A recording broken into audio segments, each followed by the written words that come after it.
We've got, first of all, an interesting story which we're going to look at in context. A Christian monastery, it's reported in AP News, has been found that predated Islam in the United Arab Emirates, seeing as a very Muslim country, entirely Arab. An ancient Christian monastery, possibly dating back as far as the years before Islam spread across the Arabian Peninsula, has been discovered on an island off the coast of the UAE. The monastery in Sinayar Island, as part of the Sheikhdom of al-Quwain. And it's interesting, it sheds light on the history of early Christianity along the shores of the Persian Gulf. It's the second such monastery found in the Emirates. It dates back about 1,400 years just before Islam, before its desert expanses gave birth as to a thriving oil industry. So it goes back in history to a different time. These two monasteries, became lost to history, reports here, in the sands of time, it says, being poetic. Our scholars believe, it says here, Christians slowly converted to Islam. Now that's interesting. Christians slowly converted to Islam. We don't see that slow conversion. Usually, going down through history, the major conversions to Islam were by coercion and force, sort of mass groups of people. Now, I think Muslims are right to point out, it wasn't a question of convert or die. It was convert or die, or pay amount of money. Yes. So there was a special tax for unbelievers. But that's still coercion. It's very heavy-handed coercion. And the death penalty would still be in place if you converted and then you left Islam. That's still punishable by death. So we find ourselves in an interesting situation. How did Islam start?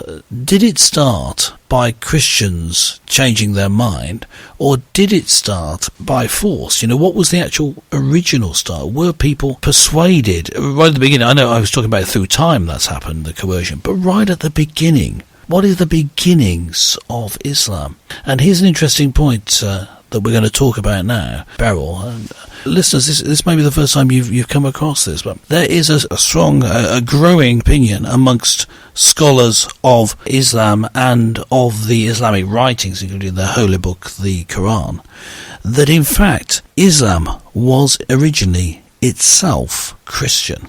That's quite a shocking statement, isn't it? Yes. That in the Quran we find hints that it was originally not in Arabic.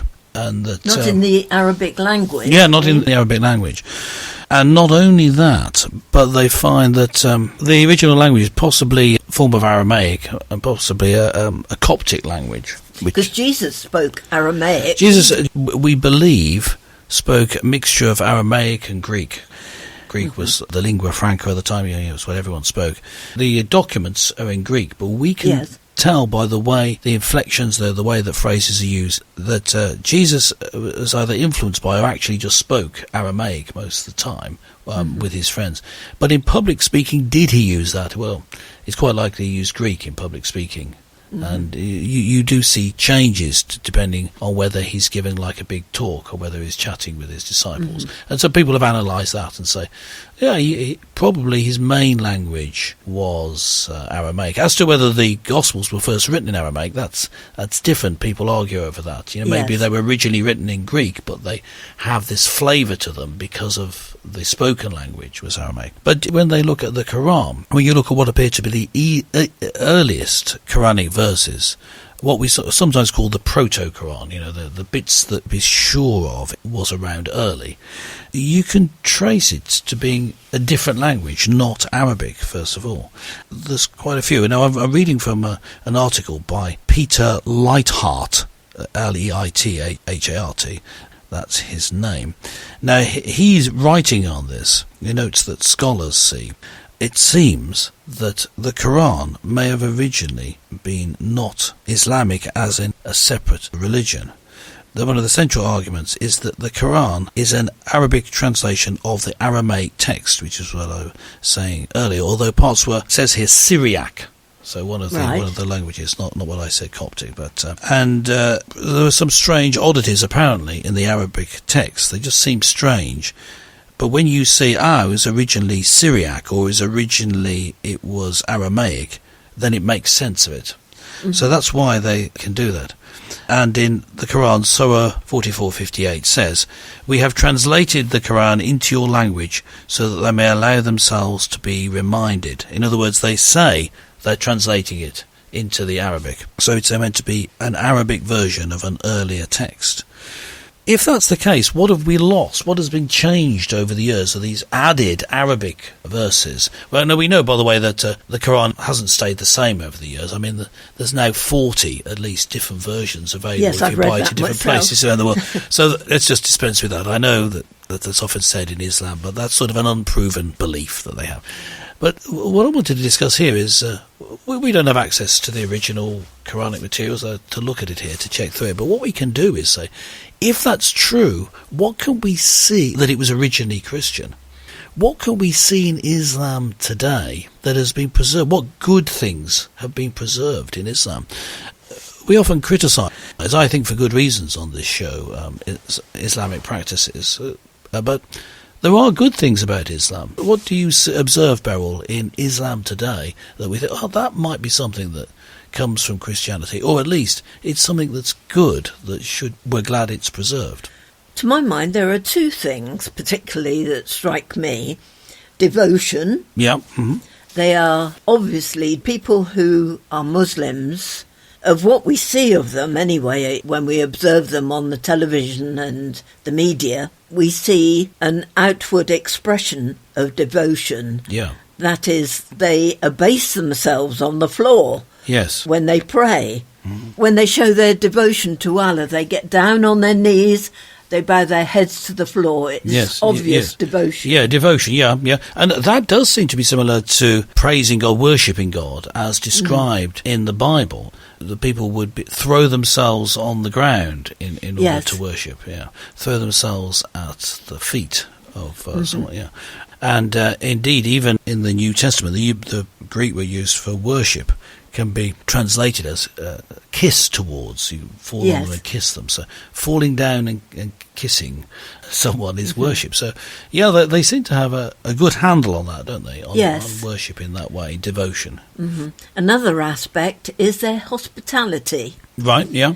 You are always very welcome into a Muslim home, and they will offer you food and comfort, if you like, in the sense of somewhere to stay, and they will accommodate you. Yeah. In the Bible, this is from the Old Testament, that you should welcome the sojourner in your land and treat them as one of your own. That's certainly taken that on board. Although I've heard people argue that is a cultural aspect, because Islam coming from Arabia, and Arabs have this tradition, even going back through the years. Although I've used Arab rather loosely there, because I'm including Persia. I mean, Persians don't see themselves as Arabs, but Arab and Persian culture would be perhaps where that comes from, the idea that people travelling across the desert, whatever, they need your help if they stop. The Bedouin people, they are very hospitable. Yeah, so that's an aspect. One aspect that I really value in Islam, that I would say, well,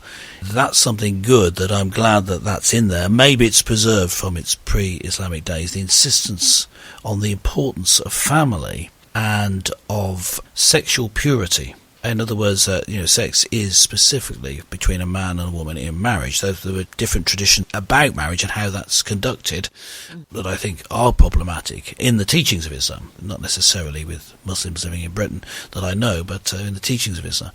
But that side of it, the importance of, for example, protecting women from the predations of men, very much part of Islam and Islamic culture, which has been lost in the West and lost from Christianity, it seems. It's not that it's not there, it's been lost, whereas Islam has preserved it. So I'm very glad that that's there. They're standing up for these rights. And looking after your children in the same way, to protect them. I mean, when you find children in schools in Britain or America, this happens, teaching them sexual practices that would go against the Bible and the Quran, it seems to me it's the Muslims who are more vocal and who take a stand and will force the school to change its practices. Yes. So I'm very pleased. That's another good aspect of Islam, standing up the innocence of our children. Mm-hmm. I notice also, and this is something I've particularly noticed over the last sort of 5 years, that Muslims will use the word righteous. Yes. Are you righteous? Mm-hmm. It's not, are you doing good? Are you doing good things? Yes. But are you righteous? That means in the sight of whichever God you would worship. Yes. That's a very good emphasis, isn't it? Because maybe as we'll come to later in our discussion on how to be a Christian, what it means to become a Christian, that's an important concept that, as you say, they seem to have preserved and grasped. Mm-hmm. So, there were good things about Islam. We do criticise Islam, but then we criticise the Christian Church as well. And its fundamentals, there are problems with Islam, we believe, here on this show. But there were some good things about Islam. And I just want to say this, if there are Muslims listening to this, just think of it from our point of view. Claiming that Islam, and specifically the Quran, come from a pre-Islamic, in fact Christian origin, we're not insulting you. To us, that's a good thing. Yeah. So you need just to take a pause before you feel offended. Say, no, actually, from our point of view, that's saying something good. So thank God for those good aspects of Islam that are an important part of our culture today, and thankfully part of the public dialogue about certain activities that maybe we'll talk about in the future which endanger our children and put women at risk.